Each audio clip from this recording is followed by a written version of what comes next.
I'm going to play over there anyway. I'm not going to tell you where I am. Well, you know where I am, because it's me.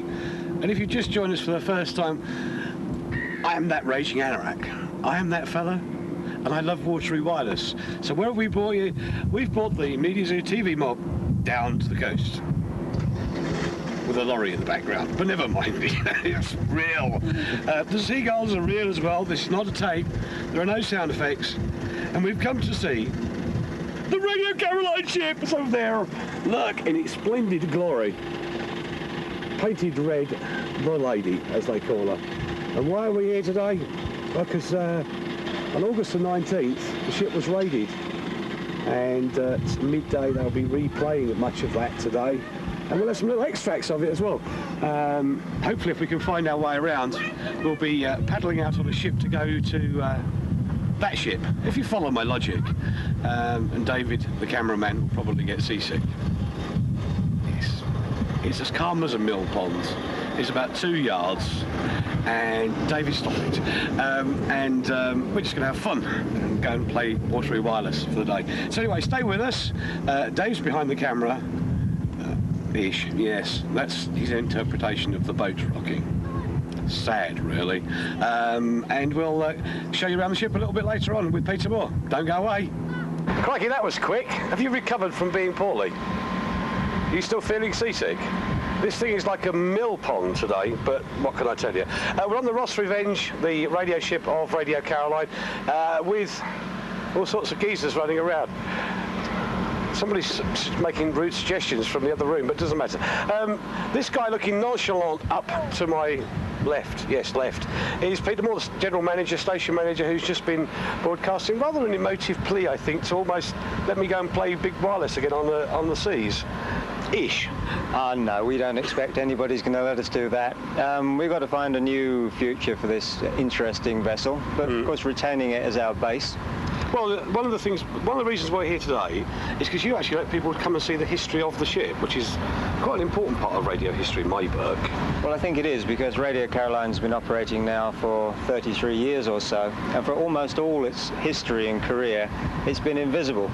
Yeah, because you've been sort of like, well, it's not the MI5 touch, but you've never been able to communicate with your audience that well, have you? No, and of course the vessel's been very inaccessible in the middle of the ocean. Only very hardy people have managed to come out to it. So it's rather like meeting an old friend who you've been corresponding with, for 33 years, who suddenly arrives on your doorstep. But now you can actually have a look around. Yep.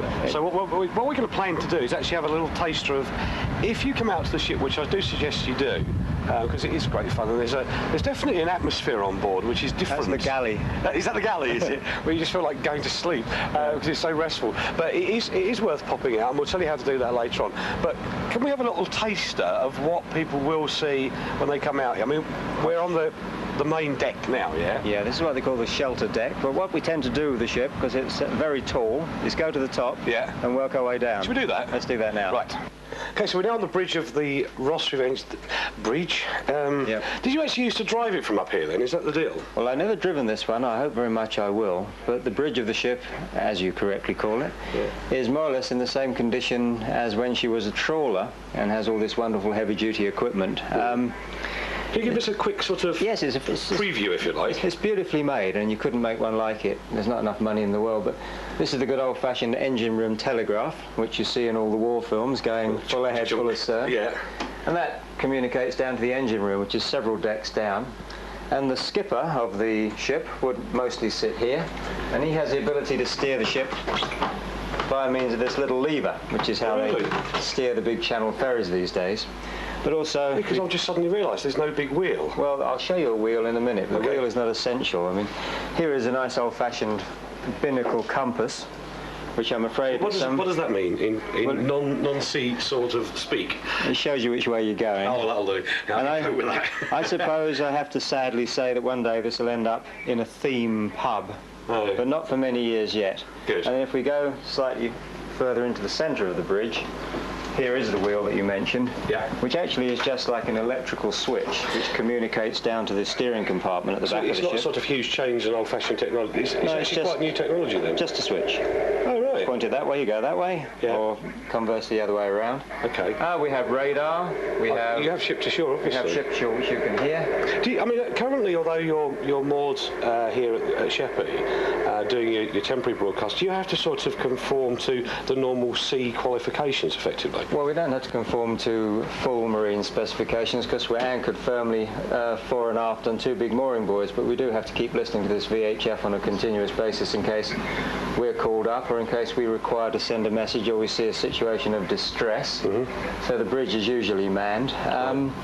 Most of this gear is in working order, I'm glad to say, because we've spent several years repairing it, and our ambition is shortly to have everything working, and perhaps we'll get then the marine equivalent of an MOT certificate, and perhaps I will become the driver after all. Which would be nice. So yes, we have engine controls, propeller pitch controls, automatic pilot, radar, fish finder, which we don't actually need these days, and all the normal facilities for a 1,000-ton ocean-going ship.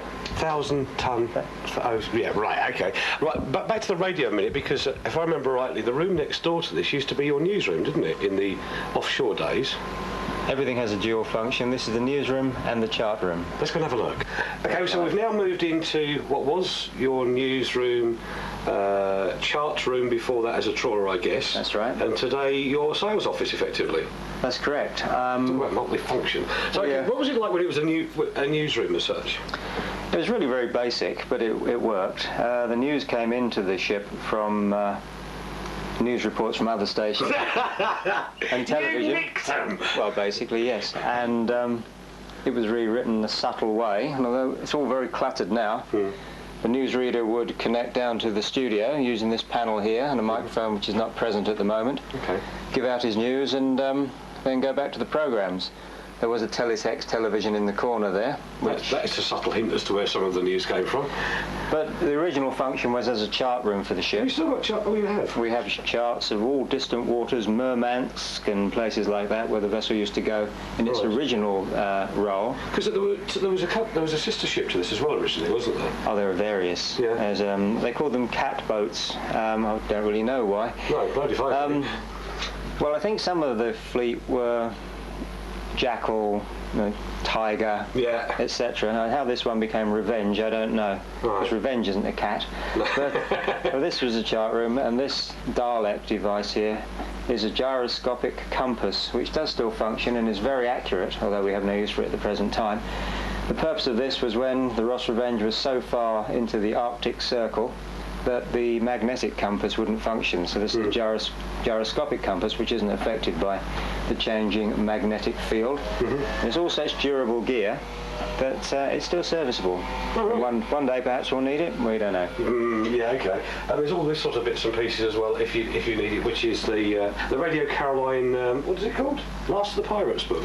So you've got a whole heap of stuff down there for people who want to catch up on, or maybe replenish that which they've lost over the years. Yeah, and there's lots of material which people can take away relating to Radio Caroline, and of course the more they buy, the more money we can spend on the ship, which is the primary purpose at the moment. But one of the things that is, I guess, subtly different to ordinary radio stations is that 90% of the work done on this is done by volunteers anyway. That's correct. Therefore, the question is, when people buy, if you want, merchandise, for want of a better term, yeah, we'll call it merchandise, from Caroline, where does the money go?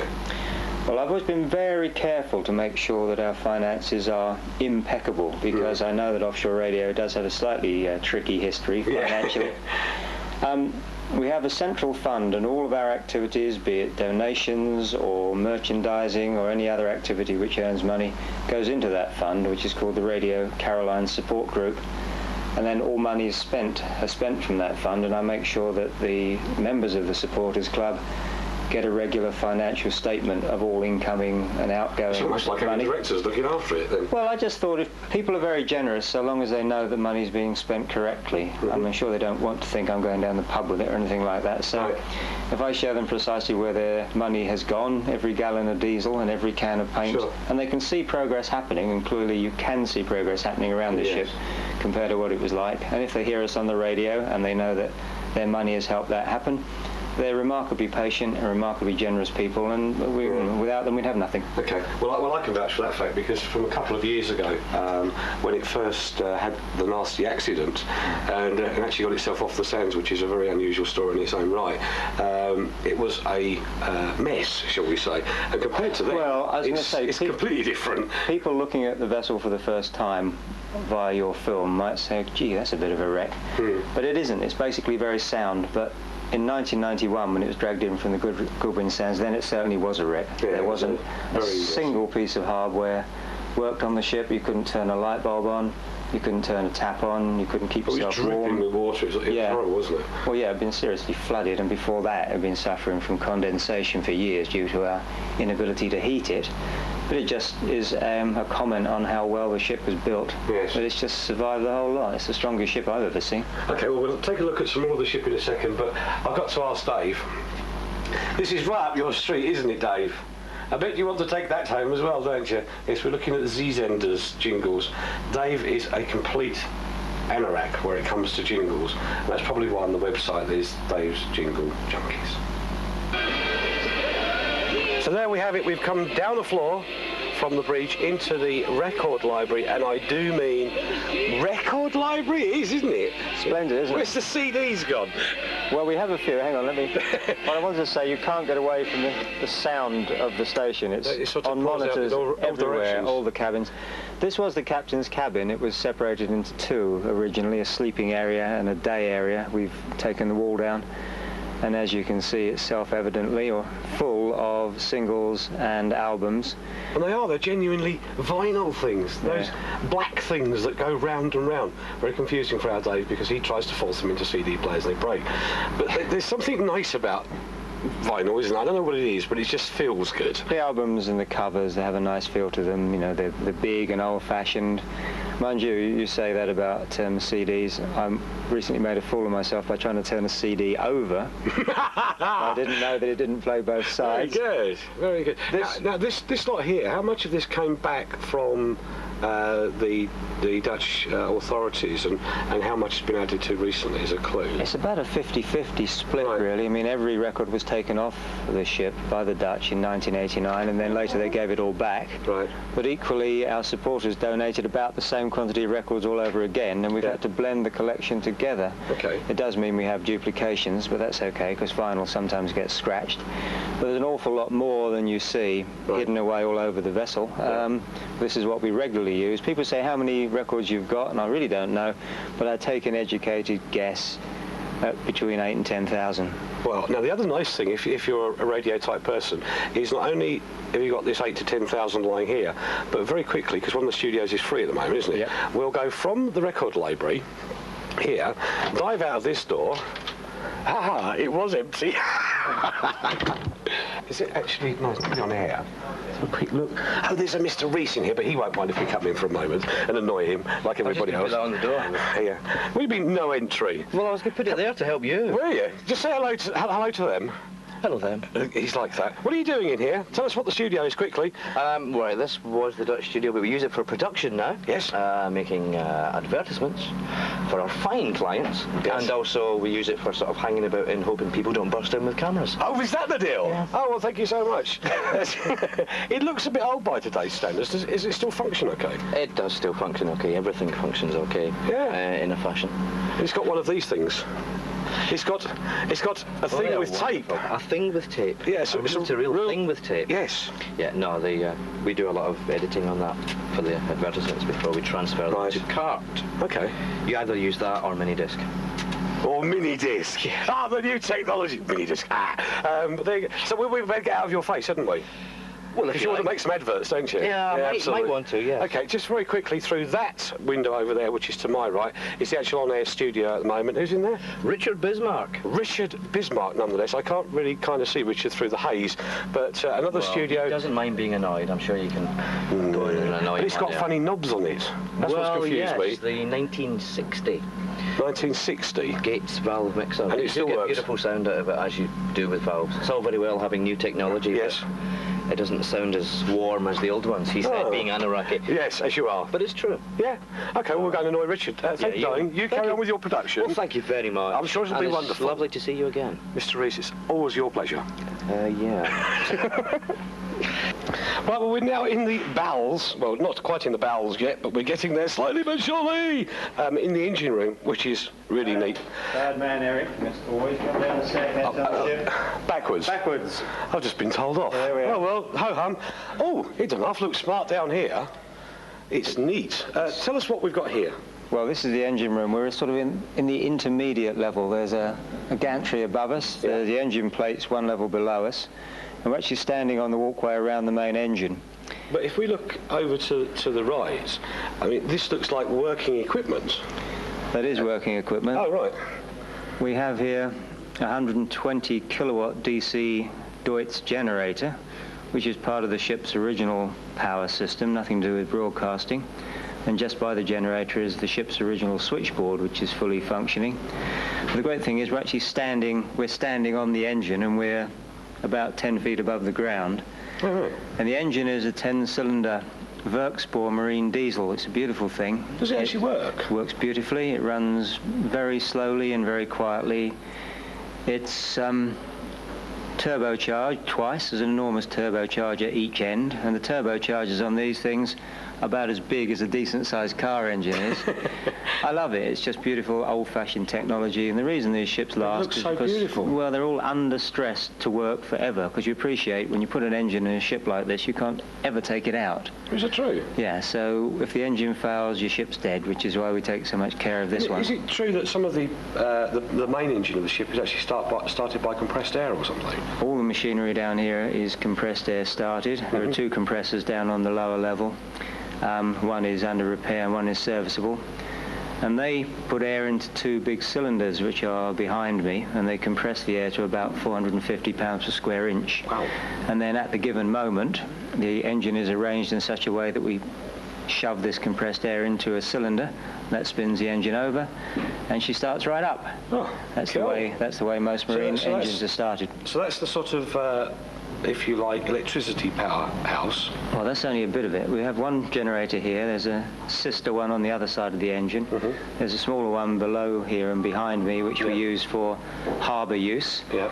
And of course, there's another enormous generator which actually is connected to the engine. So whenever the engine is turning, that generator is turning too, and all those things were just to power the ship and have nothing to do with the broadcast side of it. Now, moving over this side, this is obviously the main ship's engine, and it is just enormous. You've just got to see it to believe it. I mean, I wouldn't want to go into my nearest whichever car dealer and get the tappets adjusted. It's just massive. I mean, will this ever run? I could start it for you now if we had compressed air up, but it takes about 2 or 3 hours to charge up the air. It would actually work? Oh yeah, it's a beautiful thing. I mean, it's so...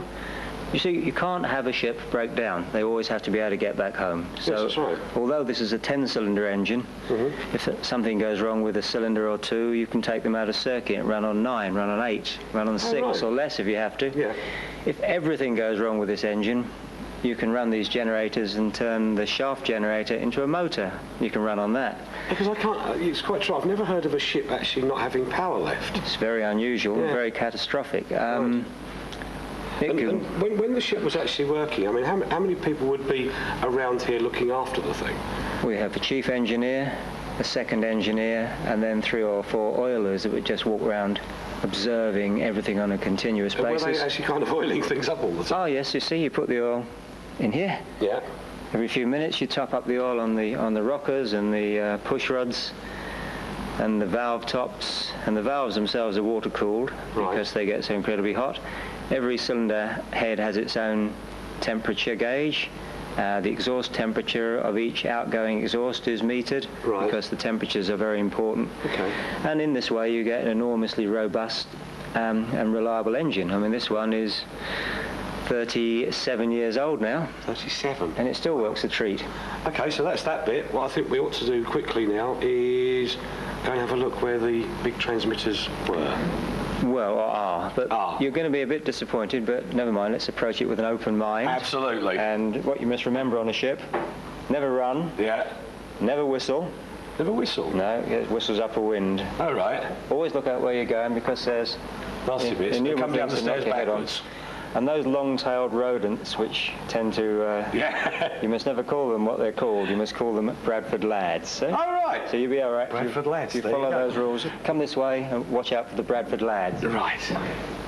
This is the main transmitter area? It is. This was the fish hold when the Ross Revenger was a trawler. And the fish hold extends that away as well. We built a false bulkhead, and it extends back to the engine room bulkhead there too. And also it was much deeper as a trawler, because we're standing on 300 tons of concrete. 300 tons of concrete. Which was poured in to make the vessel more stable at sea. So the tank tops are about 4 feet below us, and the bottom of the ship is about another 4 feet below that. I'll tell you what, we better get him down. Yeah, come on. Come on down. Give us your hands, boy. Steady, steady.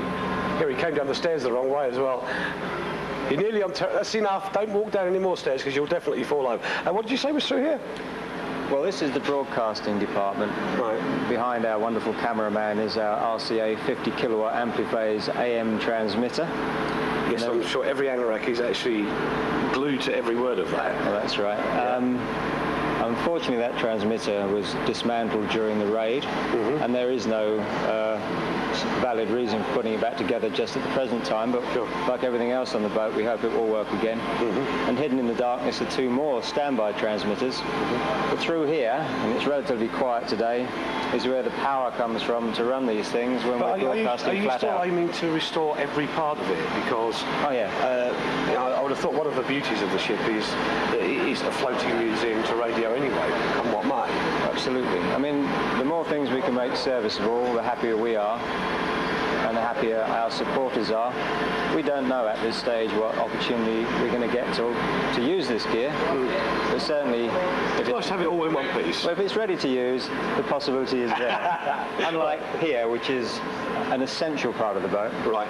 But careful on the way through, dear. Steady. Don't fall over, David. I know what you're like. Thank you so much. More diesel. More diesels? Yes, more diesels. We like those. Well, this is the generator hold, where the AC power is created for broadcasting. We have 4 generators in usable condition down here. 2 6-cylinder turbocharged MAN diesels, and I think they produce 250 kVA each. And in the middle, a massive V12 MAN, which isn't fully functional at the moment because the wires are out of it. But when that's going, that produces 500 kVA. We have a little baby Perkins generator toward the front of the hold for our day-to-day needs. And all of this, of course, has nothing to do with trawling or fishing. This is all entirely broadcasting equipment. The generators are old, but they're very sound. Is it the same principle as the ship's engines, where they were sort of built to work 10 times more than was actually needed? Well, I don't know so much. I mean, there's a thing they call a high-speed diesel, and this is what these are. These are diesels that will run at 1,500, 1,700 RPM, which by diesel standards is quite fast. They're the sort of engines you'd see in a large intercontinental lorry or coach, although the V12 is much bigger than that. The engines in the engine room have a speed of about 175 RPM as against the 1,700. Slightly more relaxed. The Perkins engine towards the front is out of a combine harvester. And it all works. The exhaust stacks go out through the fire escape, so we had to cut ourselves a new fire escape. And the noise you can probably pick up is yet another generator, which we have running up on deck, because when we're showing the public around the ship, it's really better not to have this hardware running, because it's dangerous and also it's incredibly noisy. Everything. Bring your cameras, do anything you like. Bring your cameras as well. There'll never be another one, so come and see this one. Right, well, I think what we better do at this point is tell everybody to get their pens and paper ready. Because they're going to need to know how to get in touch with you, how to get temporarily here when you're leaving, and we'll do the commercial in a moment. All right. Don't go away. So that was it then. That was the oh blast! That was the transmitting bit. What? You warned you. He did, didn't he? And I forgot. I do these sort of things. That's the other generator. Yeah, we're going to get a lot of generator noise if we don't make our way away from here. But anyway. So we wander down that way a little bit and have a look out. Let's go to the port side. How do you know which is which? Which is posh out? port out, starboard home, which is the derivation of posh. Yeah. Well, it's easy. What you do is remember the rule of, if you're a drinker, no red port left, which tells you that red is the colour for the port side light, and the port is the left-hand side of the ship. Very easy. No red port left. Let's have a wander down this side, away from that generator. What are these huge things for here, Peter? This is the trawling winch, which was used to haul in the catch. Right. We're stripping a lot of it away because the brake bands have gone. Right. But you can still motor that and use it for hauling ropes. Right. Which is further example of the durability of the ship. Okay. I say you haven't seen all of the boat. You've seen substantially the important bits. There is on the deck the stub of our 300-foot tower, which sadly went over the side some years ago. Sure. A feed-through insulator which carries the current from the transmitters to the outside world and up into the aerial, which was the property of the Central Electricity Generating Board at one stage, but we'll say not too much more about that. Okay. But it's a fine ship. Seen better days, but it's still a fine ship.